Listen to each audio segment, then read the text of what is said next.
What we're seeing now with the recognition of a Palestinian state is an expression of a psychological problem. Most recently, he's saying there's going to be a sort of real estate bonanza in Gaza. The Palestinian Authority uses some of that money to pay handouts to anybody convicted of terror offences and their families. The more serious your crime is, the more money you're entitled to. UN Genocide report. How much of this report you take seriously? What legitimacy it has? It's just propaganda. They invented the idea of an apartheid state. They invented the idea of a white supremacist state. Anti-Israel types hear all of these things as if it's been said about Palestinians. Go on to Snapchat, which my kids have, and you can go on to this thing called heat maps. You can see what Gazans are posting from inside Gaza in real time. Loads of food. No one's starving. We have Cubs and Scouts. They have jihadi training camps for kids.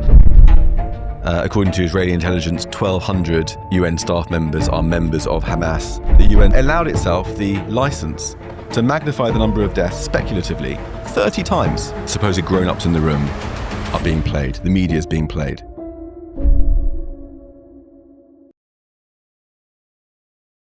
Jake, welcome to the show. Thank you so much. We had your podcast partner, Andrew Fox, on, and it was a phenomenal interview, giving a clear, concise take of the war in Israel-Hamas war up until that moment. And you have been a prolific writer, journalist, and you've got a new book, Never Again, How the West Betrayed the Jews and Itself, which I hope we're going to get into. But actually, what I was hoping to start with is the various most recent issues regarding the Israel-Hamas war.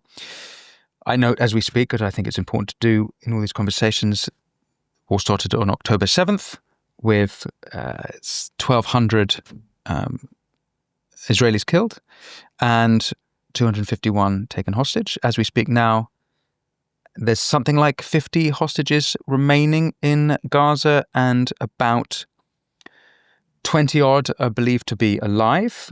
It's also important to note, as per the UN, that 64,000 Gazans have been killed since the beginning of the war. As according to the UN, 46% of them are women or children. According to the UN Genocide report, which we are going to discuss and get into, I'm sure you have qualms that we will address with that report. Before we do, we've got to talk about the Palestinian recognition. So Keir Starmer, the British Prime Minister, has joined along with Canada, Australia in announcing for the first time in history that the UK recognizes a Palestinian state.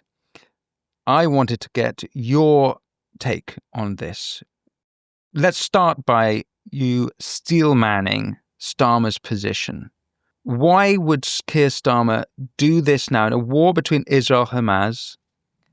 He is giving Hamas exactly what they wanted, and Hamas leadership have come out and said this is the fruits of October 7th. They're grateful that Starmer has done this. And if anything, it seems to me to be an incentive for Hamas to continue and for the war to continue. But Keir Starmer presumably doesn't want the war to continue. In fact, he said he wants Israel to stop. So what do you think is the best case to support Starmer doing what he's done? Well, thank you for having me, and that's quite the question to begin with. I think that we need to recognise that what we're seeing now with the recognition of a Palestinian state is an expression of a psychological problem that we have in the West, which is that we've been so convinced that the best way to achieve peace is to treat everybody as friends, that we've forgotten how to treat enemies as enemies, how to recognize enemies, and then how to treat them as enemies. And when it comes to the Israel-Hamas conflict, that instinct to want to treat everyone as friends, convinced that that's going to make everybody like us and everybody, make peace with us, that instinct is clouding our judgment, and it leads to woeful foreign policy decisions like this latest one of recognizing a Palestinian state. Is really the culmination of a stance that the West has held for quite a long time, since shamefully soon after October the 7th, where the West began to support Hamas, basically, or the Palestinian side, and didn't hold firm with Israel. That unity behind Israel didn't last very long, if it lasted at all. on October the 8th, the UN Security Council met and did not manage to unanimously pass a resolution condemning October the 7th.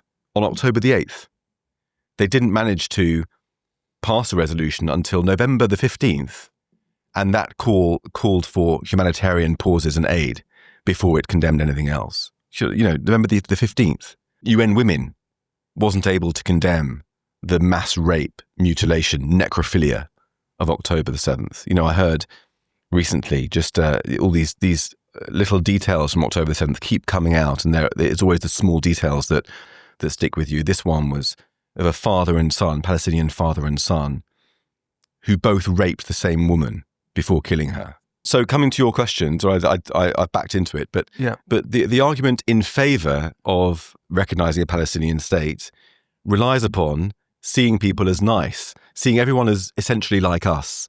It's something that's known as the Wickham-ist fallacy.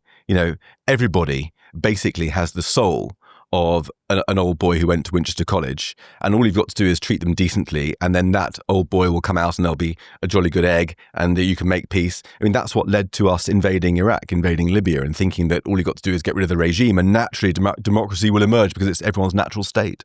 We can talk more about that, but I think that is what is the psychology that underpins the recognition of a Palestinian state, and the argument that follows it is, look, The problem is with Israel. We can see it. We've seen the pictures, which we can come back to as a line. You hear it from all of our political leaders, including Keir Starmer, when he announces an anti-Israel policy. We've all seen the pictures coming out of Gaza, which to you and I is pretty dubious, because who's serving those pictures up, and what do they show and what do they not show? It's the basis on which we make foreign policy, apparently. We've seen the pictures. We believe that Israel's got to stop this genocide. Therefore, recognising the Palestinian state is just a fair thing to do. Oh, and we're also pro-Israel. We're pro-your security. This is the kind of everyone's friends approach, which has no enemies. And when there's no enemies, there's no friends either. Right. Okay. So just to counter some of your points, although I don't necessarily disagree, Starmer has come out with his recognition of Palestine, saying that, criticizing Hamas. So it was part of it kind of goes against the logic of the action, but he still says Hamas must return the hostages. And it's also the case that the UK have given supplies to Israel. So you say that Israel's quote unquote allies have not supported Israel, but there has been support in terms of weaponry. Oh, look, don't get me wrong. I'm not saying that the UK has not supported Israel at all. But you're right that Keir Starmer has condemned Hamas in speeches, rhetorically. Mm-hmm. He's even imposed sanctions on Hamas recently as a counterweight to recognise the Palestinian state. And in the report on that story in the Telegraph, you could see an amazing line which said, "This is the first time Hamas has been targeted with such sanctions since the beginning of the war by Britain." So he says things like that. I condemn Hamas. I've got family in Israel. The hostages must be released.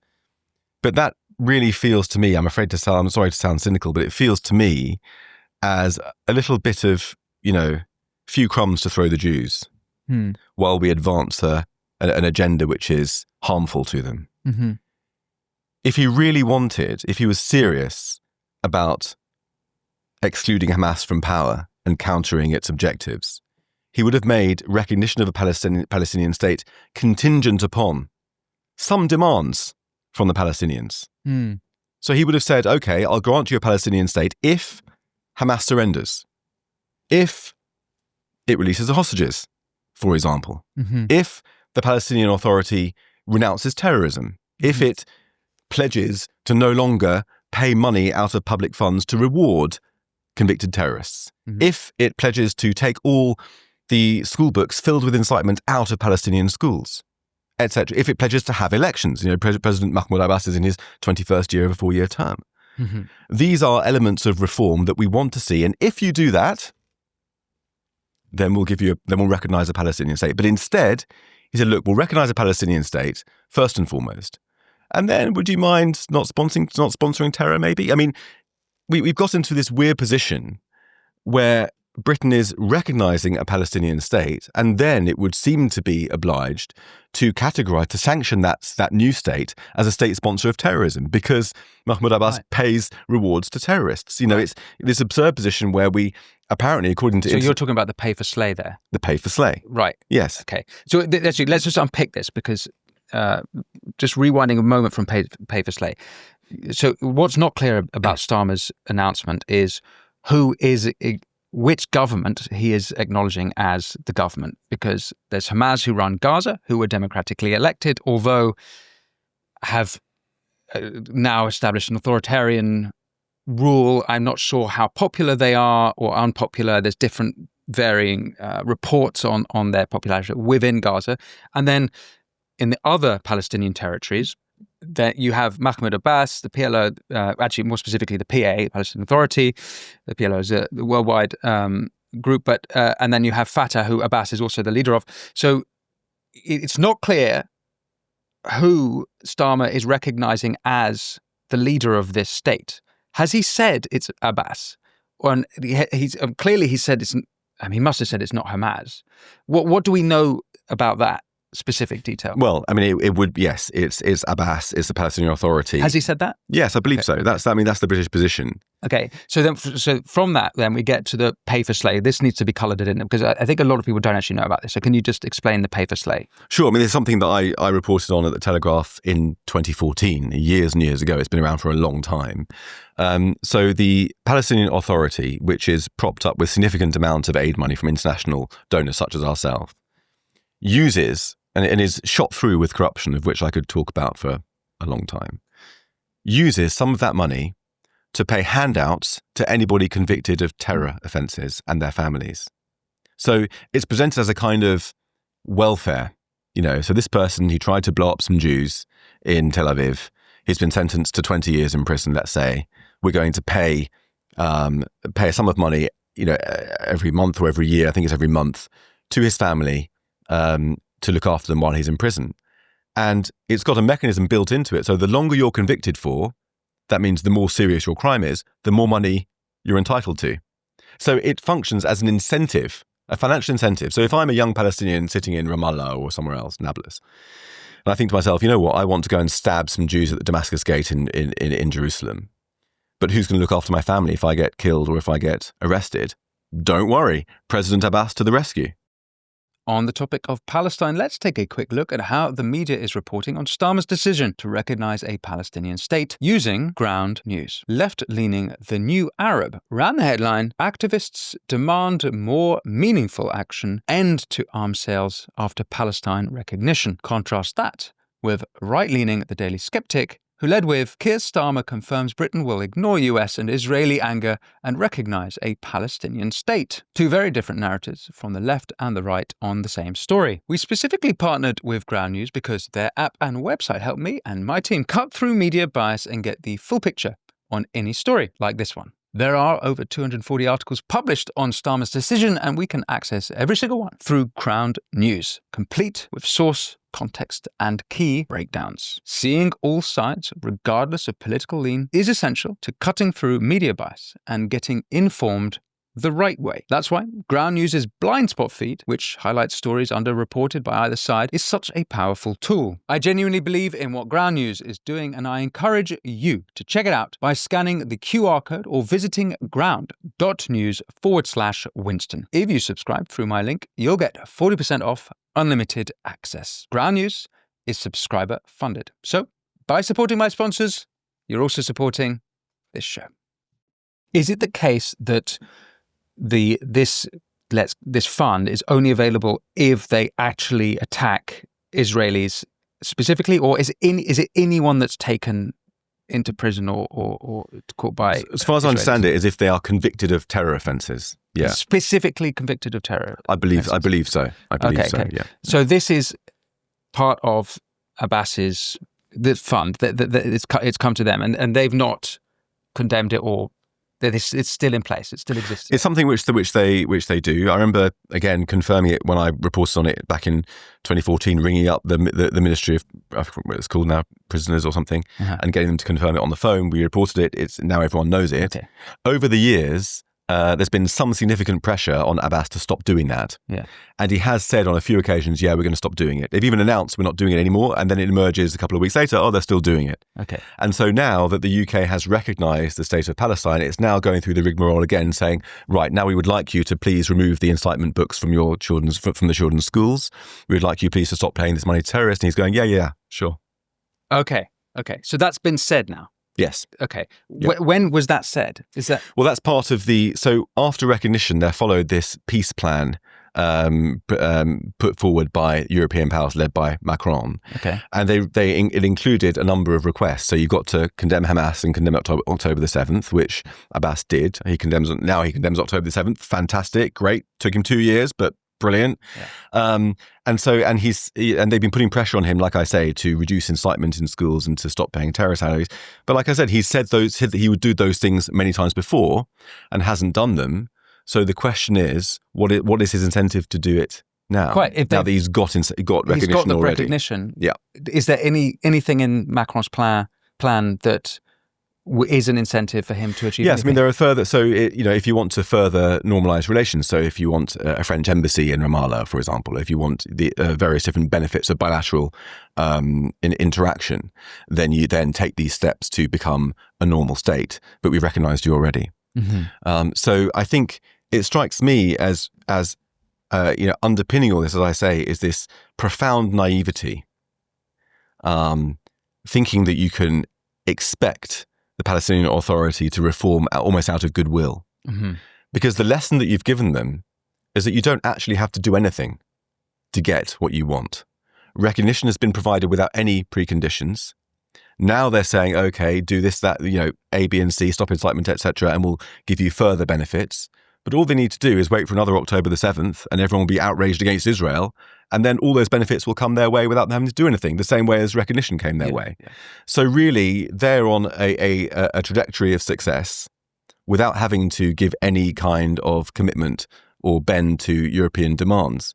And they know that, and they know that we don't know that. Mm. And so that's how it's going. Jake, hypothetically, if the war was over, or when it's over, and the hostages were returned, do you think that there should, at that point, been a conversation about recognizing Palestine as a state, if those conditions had been met? I am not against a Palestinian state in principle. I think that any negotiations for a Palestinian state should involve Israel. I mean, it's been remarkable to see this supposed peace plan from all these neo-colonialist European powers, Britain and France, as if it was 1916 all over again, 1917 all over again, trying to impose peace on Israel with carrots and sticks, and Israel's not even there. I mean, in the vote in the UN General Assembly, the Israeli seats were notably absent. It's extraordinary stuff. Huh. It felt like if the UN Assembly that's just happened this weekend. Yeah. I mean, it was like I couldn't help but think back to the Battle of Mosul when we fought Islamic State, 2016-17, I think it was. And Britain and America provided bombs from the air. The Iraqis and Kurds went into Mosul in a campaign that Amnesty International described as a humanitarian catastrophe, described many civilian casualties due to crude bombardments and irresponsible targeting, wrote to our defense secretary and the Americans as well in protest. By some estimates, up to 40,000 civilians were killed in that campaign.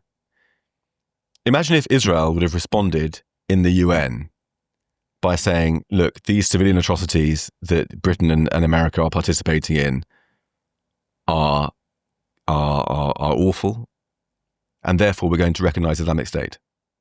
That's how it feels. That's how it feels. Yeah. And I met someone who was a veteran of that campaign. He was an American Special Forces officer, who American forces weren't on the ground officially, weren't fighting, but he was a spotter. So he was embedded with Iraqi forces in Mosul. And when they said, look, there's a sniper in that building, he would radio in, 2,000-pound bomb would be dropped, no more building, no more sniper, no more anybody else in the building. His personal assessment was that at times, the coalition forces killed up to 60 civilians per combatant, up to 60.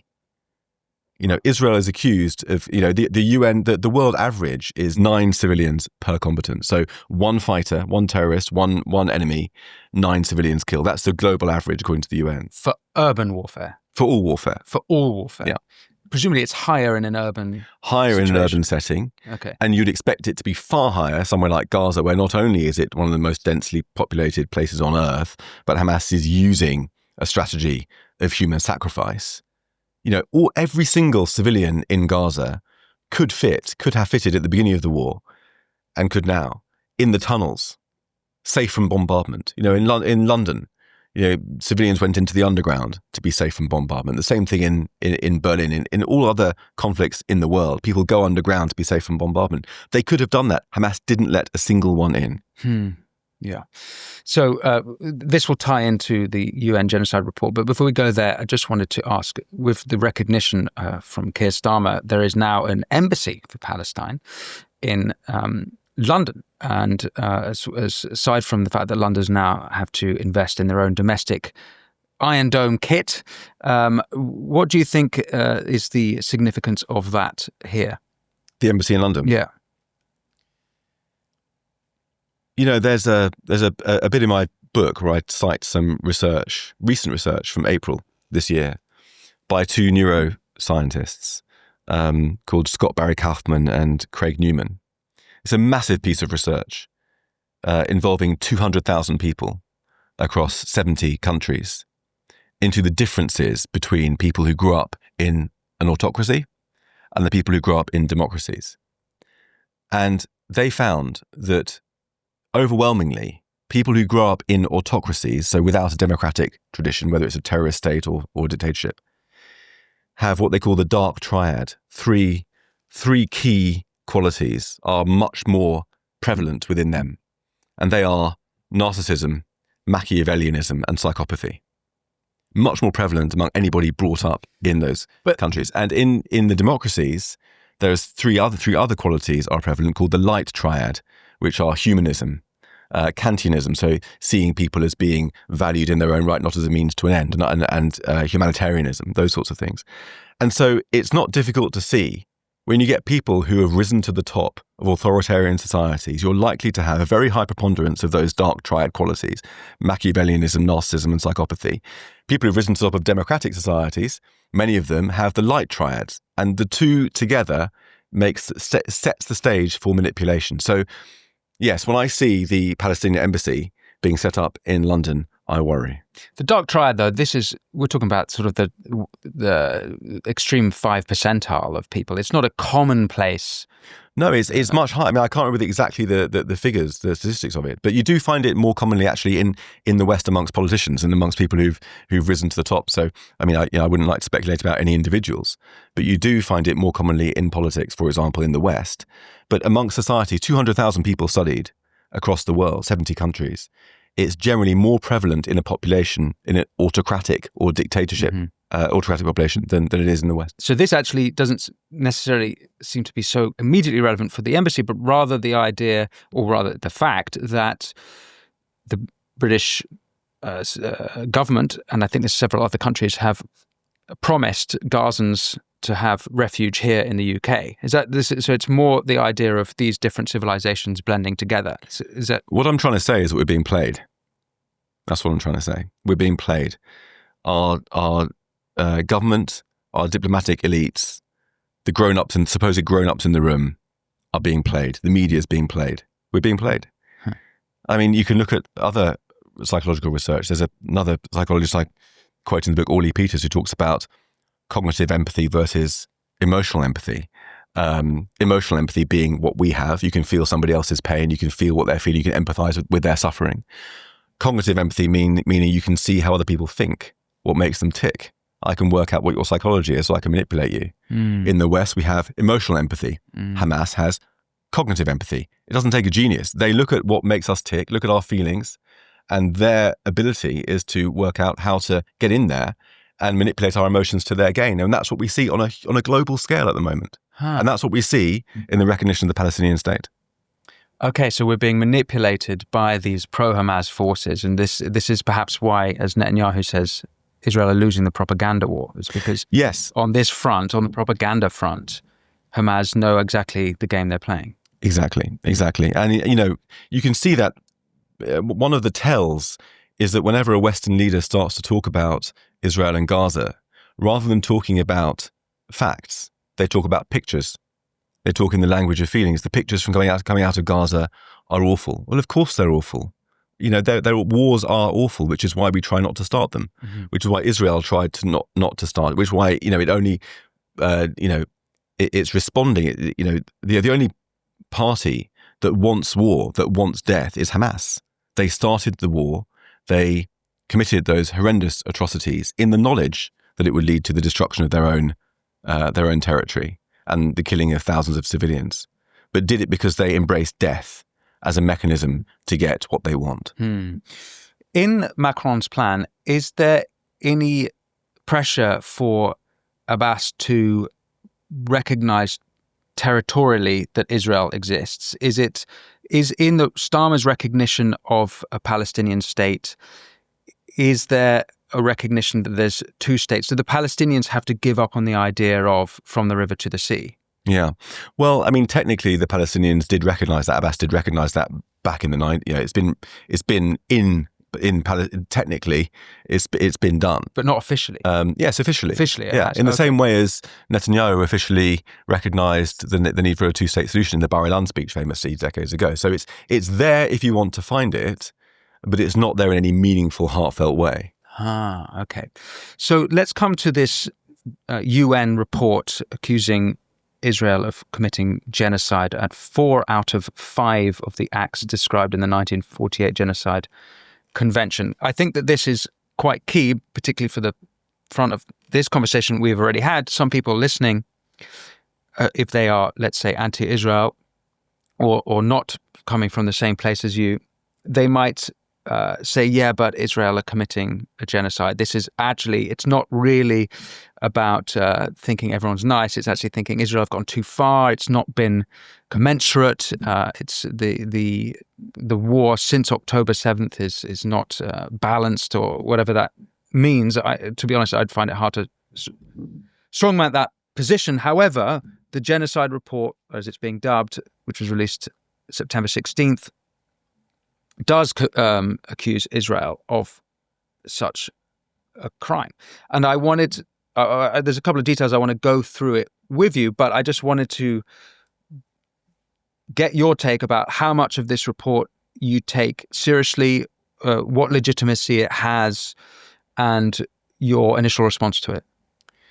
It's just propaganda, I'm afraid to say. The UN has a halo effect. It's got a lot of authority. People hear the UN and they assume it's the arbiter of truth. It's impartial. It's the international authority.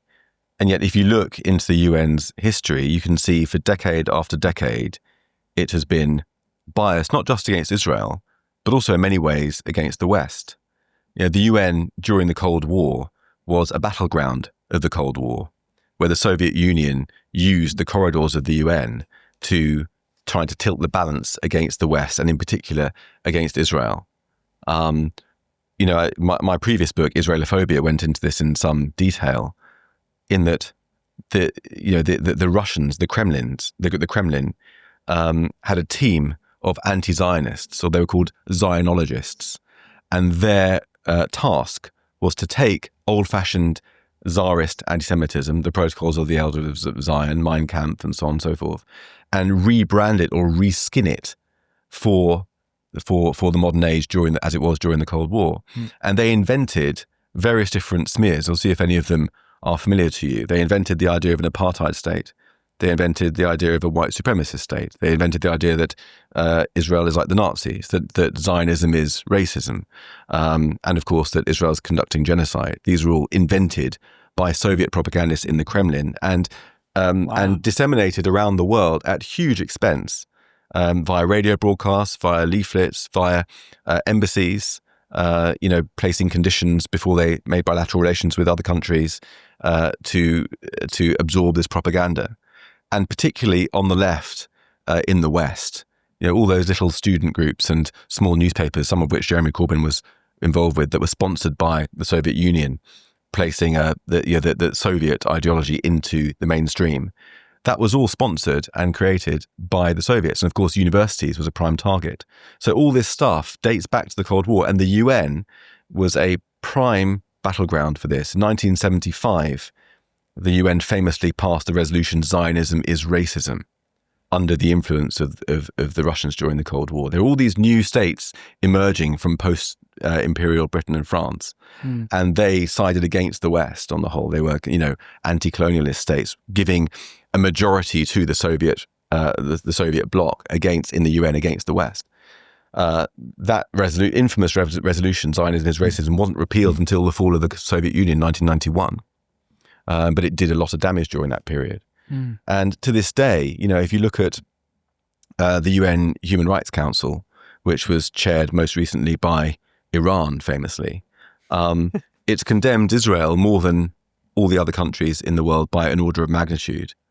It has its agenda that it must follow every single time it meets, has a famous or notorious item called Item 7, which dictates that it has to debate and discuss the human rights situation in Palestine at every single meeting. This is a body that has responsibility for all human rights abuses all over the world, from the Uyghurs in China to North Korea to Venezuela to Zimbabwe, all over the world, and yet it's mandated at every single meeting to discuss and condemn Israel. The UN has 7 different bodies investigating Israel in different ways, and the human rights in the Palestinian territory is totally disproportionate. It's filled with Israelophobia because Israel is taken as the most vulnerable point of the West, of Western democracy. And up until now, Western countries, particularly in the Security Council, have resisted this urge to attack the West and Israel as its proxy. What we're seeing now, unfortunately, is Western powers such as Britain and France, both of which are permanent members of the Security Council, beginning to side with our enemies, side with the enemies of Israel and our own enemies. As I've said in my book, betraying the Jews and betraying ourselves in this, because we don't see what they're doing, and because we're influenced by the pictures and not the facts. So that's a very interesting insight into the UN. But let's come to this report more specifically. So it seems it's difficult for me to strongly land this position because it's not a position I'm convinced of. But so for clarity, I'll say how I understand it, and then I'll try and come to this report. But Israel is in a war with Hamas. As you've even mentioned in this conversation, Hamas are hiding behind civilians of who they govern. The Hamas themselves chose the theatre of war to be Gaza. They started on October 7th and then retreated back into Gaza, and they could end it by returning the hostages and surrendering. Instead, they would rather this war is prolonged. And as you mentioned, actually, if you consider all of these things, the death count, high as it is, and war is terrible, I think that goes without saying, but just in case it doesn't, war is terrible. Despite all those things, the death count over a 2-year war is not as it's not in the genocide territory to me, considering the population of Gaza. So the UN then make this report saying they're arguing that in fact it is a genocide, and that there's a deliberate attempt to wipe out Gazans because of the people that they are. And I think this is hooked on to some of the things said by the Israeli High Command. And I'll just read a few of these because it'd be worth tackling them. Well, actually, before I do that, anything you want to comment on what I've just laid out there? Yeah, I mean, Israel's been accused of genocide since long before Right. October the 7th, ever since the Soviet times. Yeah. Genocide has always been a stick with which to beat Israel. And it's got a particular satisfaction for anti-Semites, because the word genocide came into play to describe the Holocaust after 1945. And so the inversion has a particular sense of a frisson of enjoyment, I think, for a certain sort of person. The UN's genocide report is notable. Look at the broad brushstrokes. It's notable for the almost in complete absence of Hamas in the report. No mention of the hostages or Hamas. Now, if you take any war... They didn't mention Hamas at all. Might have mentioned them once or twice towards the end, but basically they've been erased. You read the report, you would get the impression that Israel started the war as a war of extermination of Palestinians, like the Nazi Holocaust. And if you take any war with two groups of people fighting each other, and civilian casualties, of course, in all wars, and you remove one set of combatants, then you're left with a genocide. And that is what the UN has done. Right. And they backed it up with, as you say, those various different quotes from Israeli leaders, which are taken, I hate to use the phrase out of context, but are actually taken out of context. And sometimes even they've erased the bit after the comma that makes clear that what they're talking about is not Palestinians, but Hamas. Of course, the Israelis have used strong language. This is a war. You know, for example, Gallant's famous phrase, the human animals. He was not talking about Palestinians. He was talking about Hamas, the rapists, the murderers, the mutilators, the necrophiliacs, the kidnappers. Human animals, perfectly accurate. All Palestinians? Of course not. Yeah. So it's precisely because the anti-Israel types themselves have conflated Hamas with Palestinians, or forgotten that Hamas exists, that they hear all of these things as if it's been said about Palestinians. It's a hoax. It's a dodgy dossier, and it's a hoax. And it's not the only hoax that the UN has been guilty of perpetrating recently. There's the famine hoax as well. Okay, wait, hang on a sec. We'll come to that because I want to look at the aid and famine situation. But so just for clarity for listeners, one of the I just got a couple of these things that this report quoted Israeli High Command of saying, of Prime Minister Netanyahu. He was reported to have said in November 2023 to the IDF, this is a holy war of total annihilation. This was a biblical reference.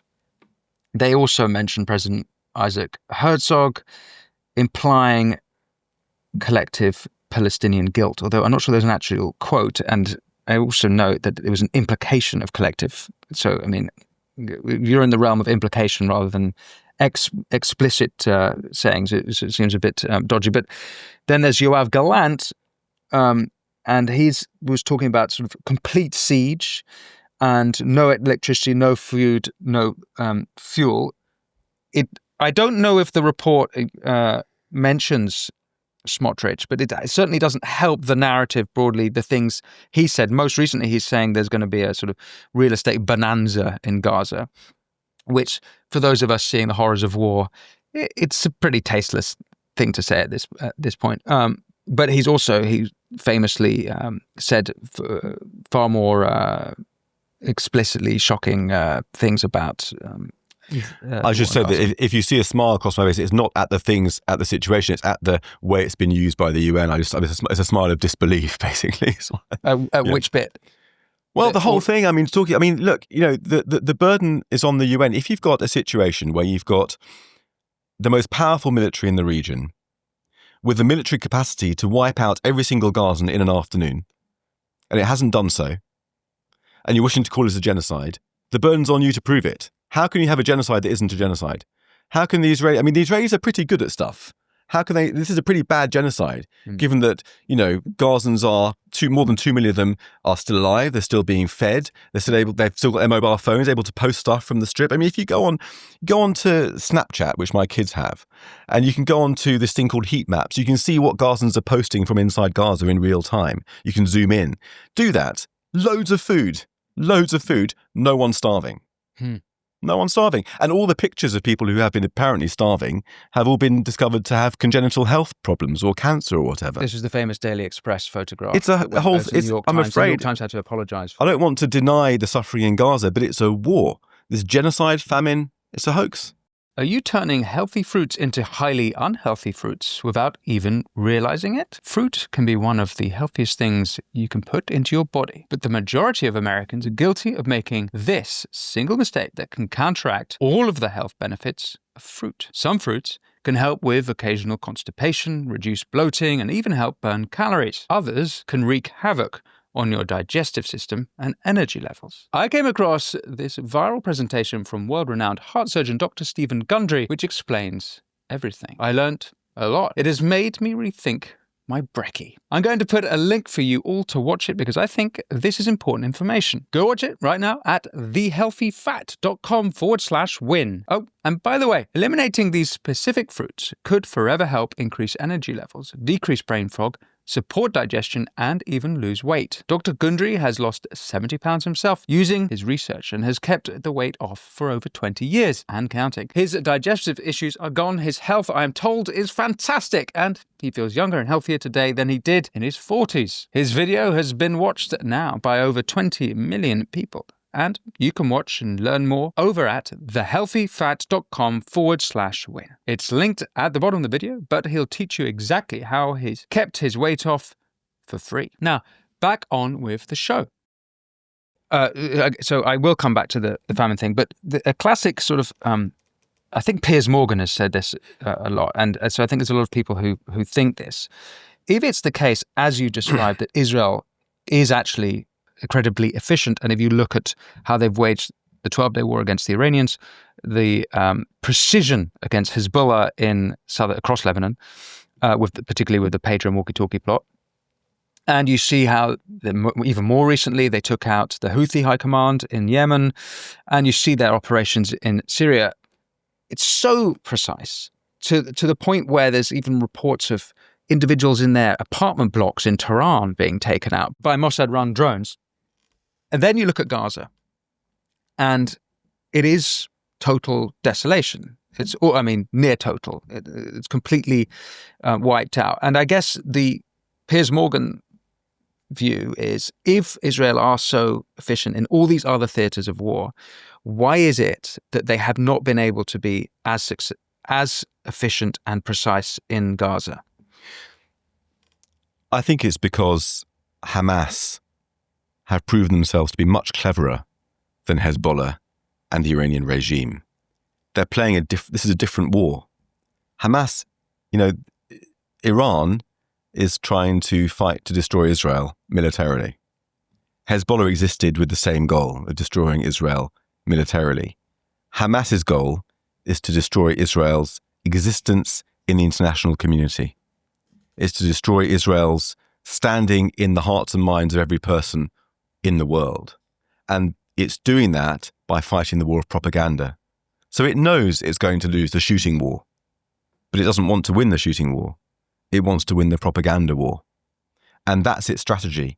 And that is Israel's weak point, because Israel does not focus on the propaganda war. It focuses on the shooting war. Deeply embedded within the Israeli psyche is this idea that we're not going to explain ourselves. We're going to be we're satisfied that we're doing the right thing, and you're going to hate us anyway.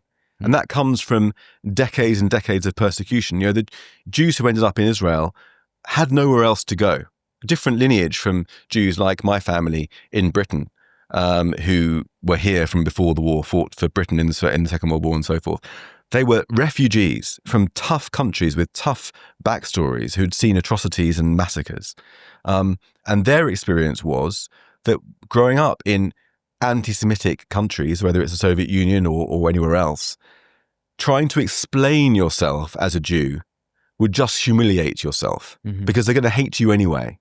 So me trying to plead with you to see me as a human being only demeans me. You can pick my pockets of my humanity. As the saying goes, an anti-Semite might accuse a Jew of theft, not because he thinks he's stolen anything, because he wants to have the satisfaction of seeing him turn out his pockets. Yeah. Prove to me that you're a human being and I'll enjoy it even more. So that's the Israeli heritage. The Israeli psychology was forged in that idea of, you're going to hate us anyway. We're no longer going to excuse ourselves, explain ourselves. We're going to do what's right according to our system of morals, which we gave the world, by the way, millennia ago. And it's up to you whether you side with us or not. We're going to be good for ourselves and strong for ourselves. Fast forward to now, and that has become their Achilles heel, and Hamas knows it. Hamas is clever enough to know it. Israel is fighting the actual war. Hamas, via its propaganda skill, has spun it as a genocide, and the idiot comfort democracies have taken Hamas's side, taken them at their word, allowed ourselves to be manipulated, and the results you can see. Okay, so then the problem Hamas surely would have, if they're playing the propaganda war on the international level, then at the local level, the Gazans, presumably with their families being obliterated, so many of them being killed, they are going to revolt against that. And we've seen pockets of that, little bits of that, but surely it's untenable. To what extent can Hamas survive from within Gaza and the own people of Gaza? I think it's important to understand what Hamas is. I mean, of course, it's, as you know, it's an offshoot of the Muslim Brotherhood. It's part of the Muslim Brotherhood, really. Muslim Brotherhood's main headquarters, one of them is now in Britain. We can talk about that separately. What? Which one? Where is it? Well, the Muslim Brotherhood, it used to be based more in the Middle East, but because of it's the wellspring of jihadism. It's where Hamas came from, Al-Qaeda came from, ISIS came from, even the Iranian regime was inspired by the Muslim Brotherhood. But because of its jihadi threat to nation states, it's been banned where it was established in Egypt, in Jordan, in the Emirates, in Bahrain, across the Arab world, been driven out.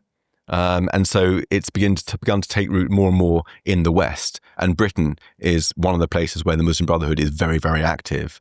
But it's an undercover organisation. It isn't banned. Farage said he would ban it. In my book, which Farage has kindly endorsed, I call extensively for him, for the government to ban the Muslim Brotherhood. This is another conversation. We can talk about this. You want to talk about this now or separately? Well, yeah, of course I care that the Muslim Brotherhood are operating in my country. So, believe it or not, so there's a whole chapter in my book on Islam and the relations between Muslims and Jews, which we can talk about maybe separately. But in terms of the Muslim Brotherhood, it is the wellspring, as I say, of global jihadism. In 2015, two senior security officials in Britain, Sir Charles Farr and another one who name momentary escapes me, produced a report on the Muslim Brotherhood, which concluded that it was a national security risk. The Muslim Brotherhood, its final aim is jihad, violent jihad, but it prefers to work incrementally across generations, gradually inserting itself into the democratic body politic. In Britain, it dominates many Muslim communities, it dominates many mosques. It seeks to isolate Muslim communities from the mainstream, preventing assimilation. And it has many different organizations, like from youth groups to mosques and other facilities for the local community, which instills in them a sense of isolationism, a sense of extremism, and carries with it heavy penalties for assimilation or for calling out October the 7th, for example. Almost no Muslim voices in Britain have done that, partly because of threat of the Muslim Brotherhood. So the Muslim Brotherhood is doing that. It also has an operation in Parliament, trying to get favourable laws passed to it. I don't even need to mention the impending criminalisation of Islamophobia. But it's doing this covertly. It's doing it covertly. So the Muslim Brotherhood will never be out in the open. It has many different shell organisations, charities. Often, according to some reports, the charities will appear under different names with different. The Emiratis actually just this was about a year ago, called out Britain for not banning lots of Muslim Brotherhood affiliated groups, which included things as ridiculous as like a Wembley car garage. Yeah, the Emiratis have been putting pressure on us for a long time to try to ban the Muslim Brotherhood. They released recently, just a few months ago, a list of Muslim Brotherhood affiliated organisations, and something like 8 of them were based in Britain. Yeah. Money gets from these charities to Hamas and to other jihadi organisations. So the Muslim Brotherhood really has Muslims in Britain in a vice, preventing assimilation and seeking over many generations to take over the country and implement Sharia law here. That is their goal. Right. That's not the same as every Muslim, but it's a dominant organisation in Britain. and elsewhere. So that's why in my book, and Farage has wonderfully echoed that pledge to ban the Muslim Brotherhood as a starting point before you start to look at the problem of Muslim assimilation in Britain. It's weird that Starmer's government, who can ban the Palestine Action Group, which I'm not sure I actually support prescribing that group. I think that those involved in this was a few weeks, maybe a couple of months ago, a couple of members of Palestine Action broke into an RAF or a British military. Bryce Norton. Yeah, and I think that they should have been shot on the side. If anyone breaks into British military, they should be absolutely dealt with like that. But instead, the government prescribed the group. It's not totally apparent to me that they are a terrorist group. I may disagree, but if they are able to do that, how are they not able to prescribe the Muslim Brotherhood? It seems it would be an easy. I mean, it's appalling to me when you look at, John Jenkins, that was the other person. The Jenkins and Farr was the report from 2015. Look at that report 10 years ago, recognising the Muslim Brotherhood as a national security risk. This was a report which was classified, but some of it was made public, and I'm going from the public records. So it was an extensive analysis of the Muslim Brotherhood and the threat that they pose to Britain, to Muslim assimilation and integration, and to the future of our democracy, and to jihadism. Nothing has been done. Yeah. Nothing has been done. Like I say, we're idiots. We try to see people as friends, whoever they are, and we can't see enemies when they're enemies. Yeah. Let's go back then to my question about Hamas's leadership within Gaza, and given that they're waging this war and the sort of propaganda international level, I see videos of individuals who might rebel in Hamas, but they get executed. To how long can a totalitarian claque last in a place with a population of 2 million, over 2 million, before the people revolt against them and turn against them? Yeah, so I mean, Muslim Brotherhood, I came to that because that's where Hamas grew out from. Yeah. They are explicitly part of the Muslim Brotherhood. Their charter is openly anti-Semitic. It mentions the protocols of the Elders of Zion as proof that the Zionists are evil, for example. Mm-hmm. But when it arose in the 80s, it was in contrast to the previous Palestinian rulers, the PLO and so on, who were living the life of Riley, who were quite corrupt, who were jet-setting around the world. And Hamas was more a street movement. You know, we're of the people. We actually care. We're suffering like you. We are sharing your burden. We're the grassroots. And so it commanded a lot of local Palestinian support, which continues to this day. A lot of Palestinians see Hamas as the real heroes, the real movement of the people. And even today, support for Hamas is quite high. It's very difficult to tell from the polls because polling amongst Palestinians is difficult. I mean, polling in general is difficult, but amongst the Palestinians is even more difficult, and particularly in Gaza, it's more difficult still for obvious reasons. But support for Hamas is quite high. It's very likely that if there was an election tomorrow in the West Bank and in Gaza, Hamas would still win. It would win in the West Bank as well? Yes, definitely, yes, absolutely. Well, that's where it won before. I mean, the last time there were elections in the early 2000s, Hamas won in Gaza and in the West Bank. So they're actually winning the propaganda war. I'm not saying it's definite. I'm saying it's possible. It's. I mean, different. I mean, some polls have put them up to 70% support. So other polls think that's exaggerated. I wouldn't like to cast, polls are difficult even in Britain before elections, as we know. So I wouldn't like to say categorically one way or the other. But what is definite is that Hamas has, even now, a strong groundswell of support from within, certainly in Gaza, deeply radicalized communities, and in the West Bank too. Yeah. I mean, it's literally in their school system. It's they imbibe radicalism in their mother's milk.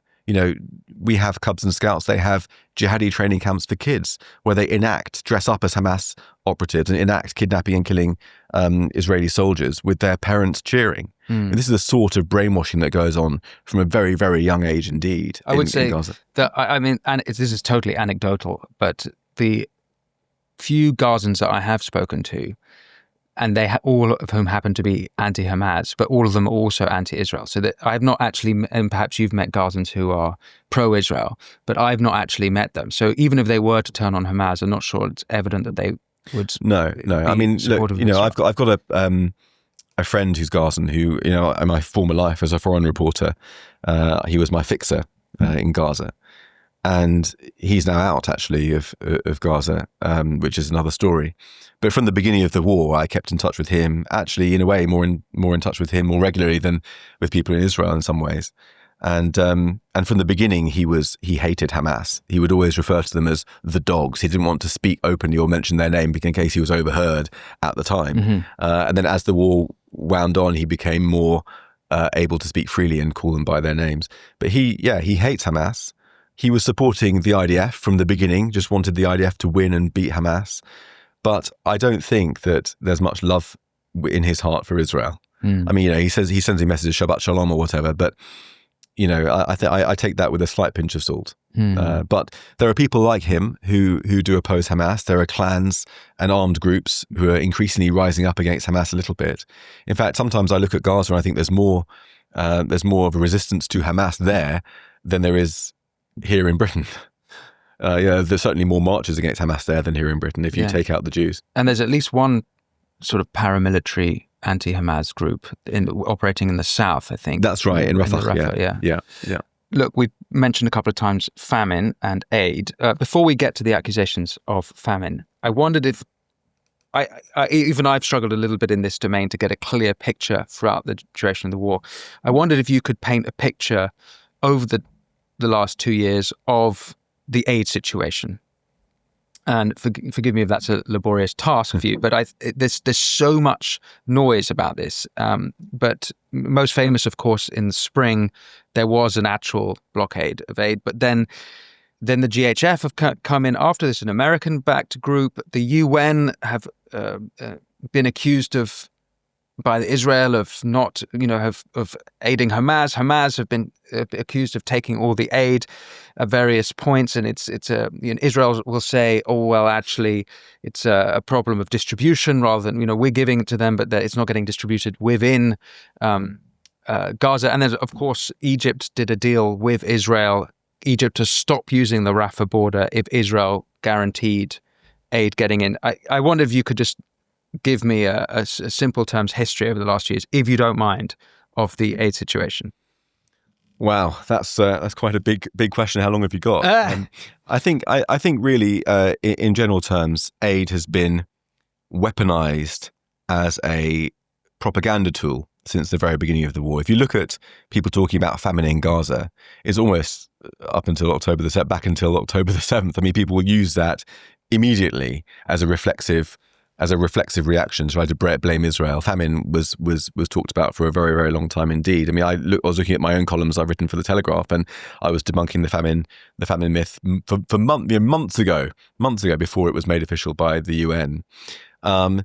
Aid has been difficult. Israel initially it was delivered under the auspices of the United Nations. That was problematic, because the UN is hand in glove with Hamas. According to Israeli intelligence, 1,200 UN staff members are members of Hamas or Islamic Jihad. UN staff members, is this working for UNRWA? In Gaza, mainly for UNRWA. Mainly for UNRWA? Yeah, I'm not sure entirely, but I'm not sure the exact figures, but predominantly UNRWA. But if they're working for UNRWA, they don't have any sway, do they, at the top level of the UN?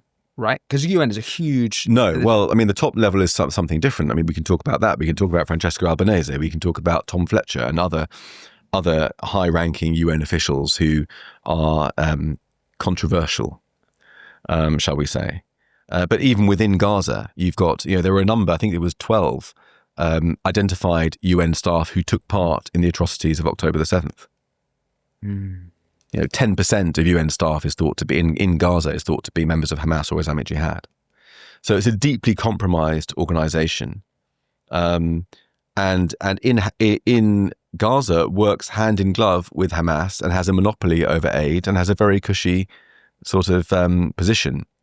Really, its orientation is to keep the Palestinians in stasis until they can reclaim Israel. That's kind of the agenda that the UN is indulging.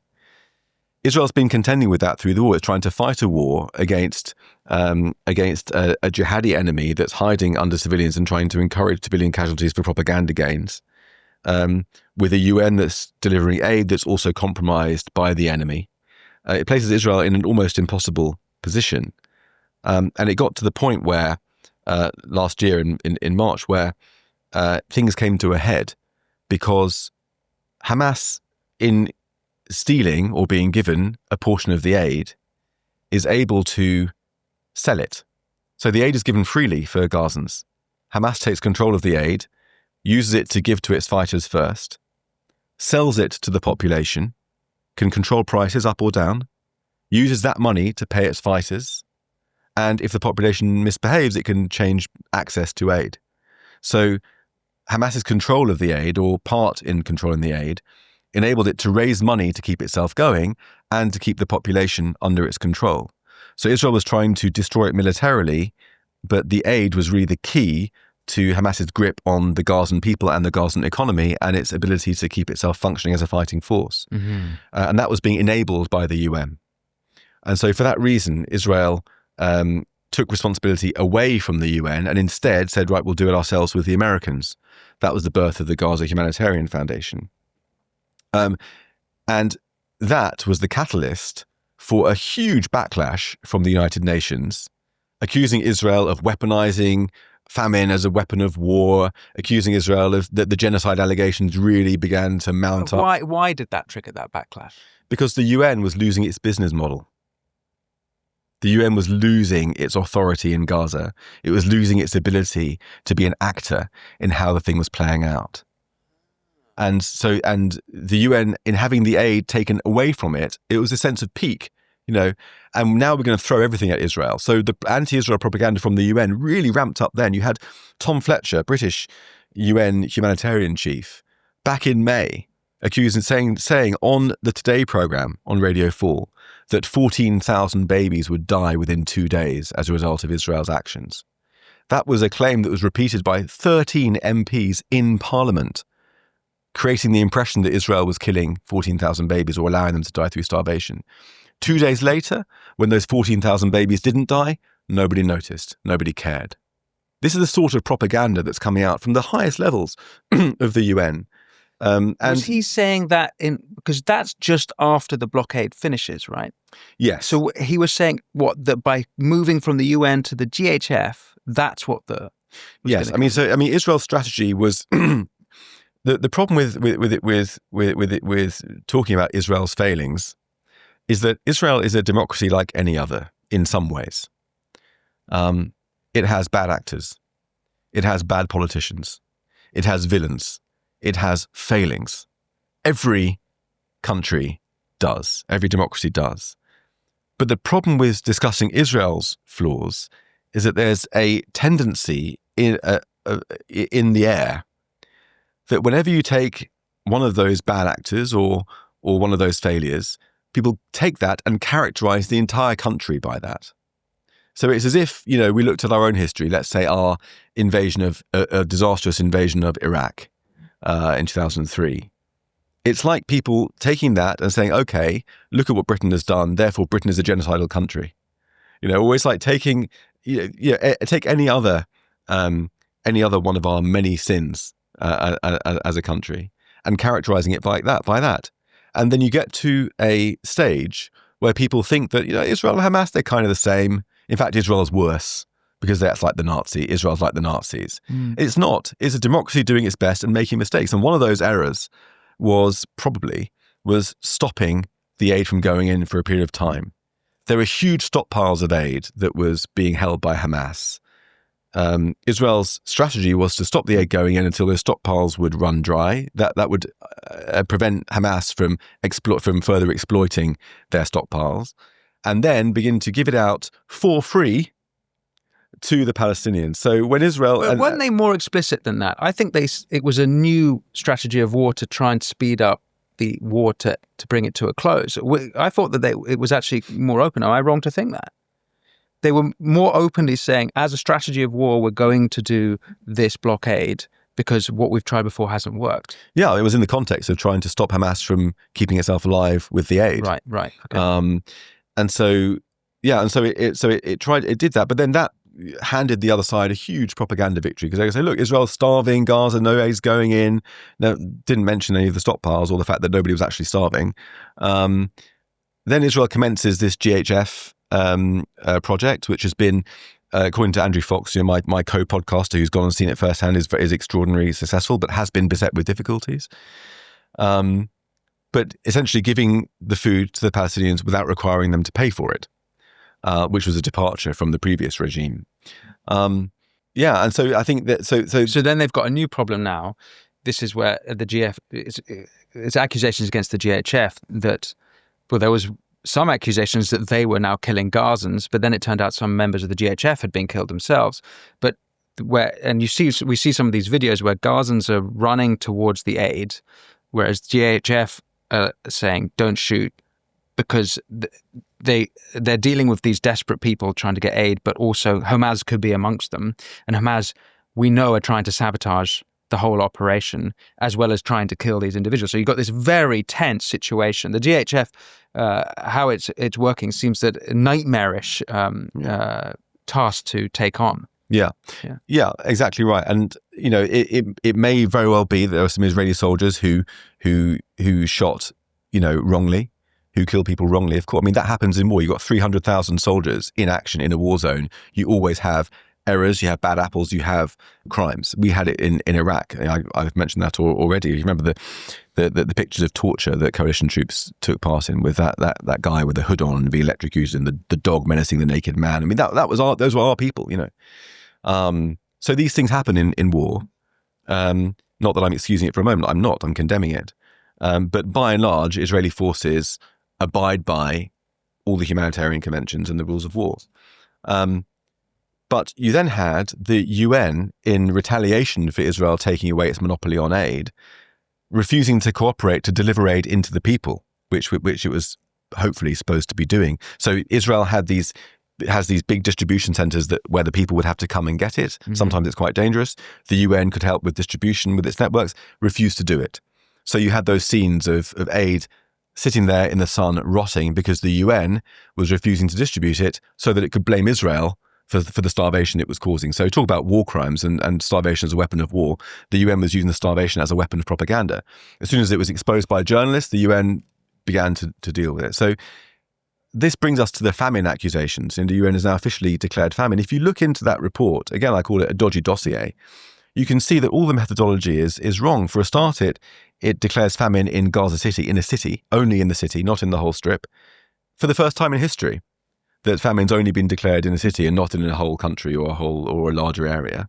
And if you look into the detail of it, I mean, one thing that really jumped out to me was that by the UN's rules, this is from memory, so forgive me if I'm not exactly right, but I think I'm correct in these figures. There has to be 180 excess deaths per week, I believe it is, or is it per day or in order to qualify for a famine. In Gaza, the entirety of the Gaza Strip, that figure was 6. Not 186. Just regards to starvation? Yes, 6. And by the way, before the war, when Hamas was in charge with lots of money coming in from Qatar, there was malnutrition and starvation then because Hamas is not running a responsible government and poor people starve because they're not getting welfare and so on and so forth. So that's another thing. But yes, 6 rather than 180. And if you look into the report, it says that the way it gets around that is that the UN says that we are speculating that the true number of deaths are far higher because they haven't all been counted. That takes us from 6 to 180. So it allowed itself the license to magnify the number of deaths speculatively 30 times. 30 times in order to accuse Israel of famine. And look, Gaza is the most photographed and filmed war in history. If there were 180 people plus starving to death daily, weekly, I bet you that would be filmed.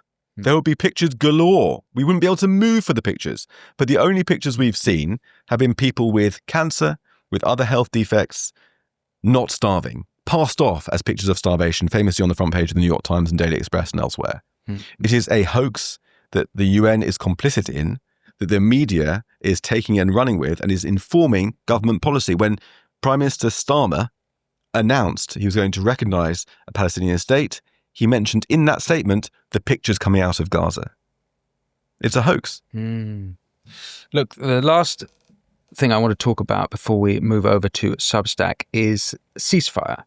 So this has come up there's been various talks and obviously failed talks throughout 2 years. And the latest is, actually, I was hoping you might help me make sense of the latest, which is that I think Hamas have asked Trump for a new ceasefire. They have agreed that they'll release half the hostages. But this comes off the back of a, in principle, rejected ceasefire, I think, by Israel, where Hamas would return all the hostages but not disarm. And for Israel, they obviously want the hostages back, but they weren't prepared to accept Hamas not surrendering or not giving up all their arms. Now, I might have misunderstood that because, again, it's quite a nebulous, cloudy issue. What do you understand the ceasefire situation to be right now? Well, I believe that Hamas made an offer of half of or part of the hostages, not all of them. Yeah. And from the Israeli point of view, Netanyahu said, we want all of them. That's it. We're not going to take any half measures. Yeah. That's the impasse. Okay. I mean, it's essentially we're looking at a zero-sum game here, which is difficult. Normally, as Golda Meir famously said, and I'm paraphrasing, you want us dead, we intend to survive. Between those two, there's not much room for a compromise. And that's what we're looking at when it comes down to the end game, which we're looking at now. Hamas will not release all the hostages, or it's very unlikely to. Because that's the only card they've got left. That's the only card they've got left, unless they're under immense military pressure with some kind of outlet. That's what Netanyahu is gambling on, that put enough military pressure on Hamas and eventually they'll just give up. Total victory, this idea of total victory. But once Hamas gives up the last hostages, then it has no cards left. Israel wants all the hostages back. If Israel pulls out, leaving hostages there in Gaza, the conditions for further conflicts are there.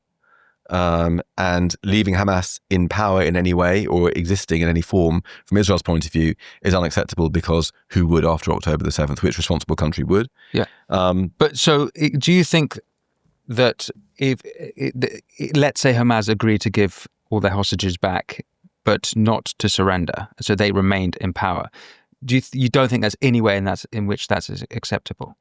Personally, I think that is definitely acceptable, because Hamas is practically destroyed now already. I mean, all of their various tiers of leadership have been killed, apart from the few in Qatar, which Israel missed recently. The tiers of leadership have been destroyed, so you're relying on very young and inexperienced commanders, and often teenagers with guns, picking up guns and joining the fight. There are more tunnels than people think. I've heard estimates of up to 40% of the tunnels still there, so that's a serious problem. But as a kind of the sort of light infantry force that it was at the beginning of the war, that's been got rid of. It's now a kind of guerrilla insurgency force to all intents and purposes. So really, it's so that goal of beating Hamas has almost been achieved, or has been achieved, depending on your assessment. It's the hostages that's the real sticking point. Do you think Netanyahu would share your opinion? What do you know about Netanyahu's take on that? Would he accept to that? Well, look, I mean, obviously you can't speak for him, but I can't speak for him, and there's a spectrum. Netanyahu is a deeply divisive character in Israeli politics, and has been since long before October the 7th. There were protests against him since even before the judicial reforms of the year before the war. What's going on now is there's many different views of it. Supporters of Netanyahu would say that he is going for total victory against Hamas, to destroy it finally, to get rid of the tunnels, to get the hostages home via military pressure. Opponents of Netanyahu say that doing so is likely going to kill the hostages, because they'll be either killed in the bombardment or executed as soon as Israeli forces get close. Hamas is almost destroyed, or all destroyed anyway. And they say he's only doing so because prolonging the war will keep his political coalition together and keeps him out of court and so on and so forth. So they're suggesting corrupt motivations. It's difficult to know what's really going on from the outside. I'm not an Israeli journalist. I'm not in Israel. But I think what's definitely true is that Israel has no good options right now. If it calls a ceasefire and pulls out, it's leaving its hostages there, and it's leaving Hamas, a rump of Hamas, in power. There isn't any viable plan at the moment for another force to take over in Gaza, an independent force of Arab countries or international force or anything like that. But if it keeps going and it goes into Gaza City and the campaign comes to its full fruition, it risks the hostages being killed and more condemnation from the international community. So Israel really is in a tight spot. Yeah. You say that, and then I think again of Starmer recognizing or giving Hamas the reward that he has, I think, is how absurd the whole thing is. Yeah, I mean, actually, the way that Britain, every country did its recognition of the state of Palestine slightly differently. The way in which Britain did it was, I think, the most deplorable of all of them, because Keir Starmer didn't even pretend that it was a legitimate recognition of a legitimate state. Normally, when you recognize a state, it passes the 4 requirements of the Montevideo Convention. It's recognized as having all the apparatus of a state and functioning like a state. It benefits another country, Britain, to have bilateral relations with it. So we recognize it as a state, open embassies and so on. On this occasion, he used it as a weapon. It was a weapon against Israel. He said to Israel, either you surrender, pull your forces out of Gaza, leave your hostages there, leave Hamas in power to the extent that it is, or we'll recognize a Palestinian state.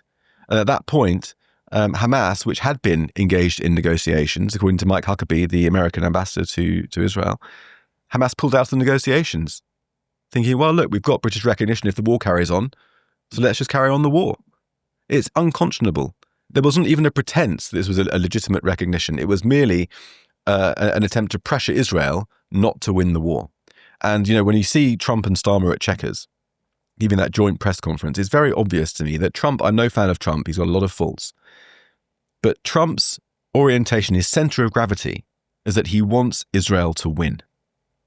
Starmer's center of gravity is that he wants Israel to lose, to give up. That's the difference between them. And for all the elaborations of recognizing a Palestinian state, of all the, helping Israel, not helping Israel, that's what it boils down to. If Britain, France, and the other European countries had wanted Israel to win from the beginning, all the pressure from the start would have been on Hamas to release the hostages and give up. That's what should have happened. In a sane world, we'd look at the liberal democracy under fire, the jihadi state. Let's put all the pressure on the jihadis. You shouldn't have taken the hostages. You shouldn't have done October the 7th. Give up, give them back, and then we'll finish. Instead, the pressure went on Israel. Don't fight the war. You're killing civilians. Stop. You're doing genocide. You're doing famine. All these overblown accusations, because we've seen the pictures produced by Hamas and disseminated into the media. We had it totally upside down. It's a moral topsy-turvy world that we're living in. And it comes to something when Trump seems like the grown-up and Keir Starmer seems like the deplorable child. Yeah. I mean, accusing Starmer of being wanting Israel to lose sort of implies that he's a smart guy. And actually, I think he's more of a midwit, and he might have been caught up in all of the bluster and propaganda that he's lost his moral clarity. And because you got to mention Starmer has family in Israel, so he says, and I believe his wife is from his wife's side. So it's not, it doesn't fully make sense to me that he just desperately wants Israel to lose. It's more that he just he can't make sense of the mess of the propaganda that's before him, not least because most of it's coming from his ranks of his people, the people who support him. Yeah, I mean, Starmer is a weakling prime minister. Yeah, that's clear. He has no moral fibre at all, as far as I can see. No principles that he won't trade in for other principles in the demands of expediency. And of course, he's facing hard left insurgency from within his own party, hemorrhaging support to Corbyn, the Zara Sultana, the Greens, the Gaza independents. And so I think his solution to that is to pay lip service to the Jewish people while shafting them with his policies. Yeah. Well, in my opinion, it's a real low point for my country, and not sure we can call ourselves Great Britain anymore. Before we go to Substack, just seeing as we've mentioned a lot of the numbers on the death toll, we haven't actually mentioned how many IDF soldiers will have been killed in Gaza. Do you know that answer? I don't know off the top of my head. It's about 800, something like that. 800. Okay, so that's actually quite high. Don't quote me on that, but yeah. Okay, well, let's say it's in that ballpark. That is quite high. So at a certain point, there's a trade-off with the hostages, and if there's 20 odd left, and how many IDF soldiers are going to be killed trying to get them back. But just another part of the moral complexities of war, I guess. Israel is a remarkable country in so many ways. It's remarkable. I suppose it can be summarized by saying that it's one of the happiest countries in the world, according to the UN happiness rankings. At the beginning of the war, it was the fourth happiest country in the world, behind 3 Scandinavian countries. Now it slipped down to 8th after 2 years of war. By contrast, Britain is 24th. The US is further behind. Italy is 40. So it's much happier than us. It's got it's a young country with a high birth rate, above replacement, the only country in the OECD that has that. And it's got a great cultural coherence. It understands who it is. It understands its values, and it understands its peoplehood, all of which are things that we have jettisoned in the name of inclusivity and diversity, which things I go into in my book. And Israel, it knows who it is, and it isn't going to compromise on those things. And part of that is the ethos of national service. Everybody in Israel sees everyone else in Israel as part of a wider family. Yeah. They would sacrifice their lives for each other and do so. And the ethos of the IDF is that you send your children to serve in the army, and the army will do everything it can to get your kids back. That's the sacred vow that bonds the culture together in a way that we can only dream of these days with our social divisions. And so the fact that there are hostages in Gaza, Israel doesn't do that calculation of how many soldiers are going to die to get them back. It thinks that's our sacred commitment. That's who we are as a people, to get them back, whatever the cost. Jake, a great pleasure speaking with you. Before we head over to the Substack to discuss the brilliant concept of centrist fundamentalism, this applies more to Britain, I think, but this is something we can explore on the show. I want to explore with you a little bit of perhaps different from this topic. Is there anything you'd like to bring attention to viewers and listen to, not least your book, Never Again, How the West Betrayed the Jews and Itself? But is there any, your podcast, of course, The Brink with Andrew Fox, is there anything else you'd like to bring attention to?